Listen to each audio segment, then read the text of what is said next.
বাংলাদেশ যুক্তরাষ্ট্রের দ্বিপাক্ষিক সম্পর্ক এগিয়ে নিতে ঢাকায় এসে পৌঁছেছেন যুক্তরাষ্ট্রের দক্ষিণ ও মধ্য এশিয়া বিষয়ক বিশেষ দূত সার্জিও গোর।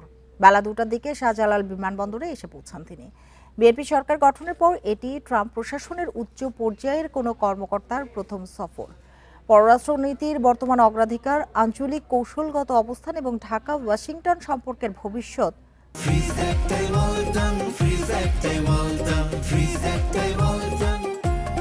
মূল্যায়ন হবে এ সফরে।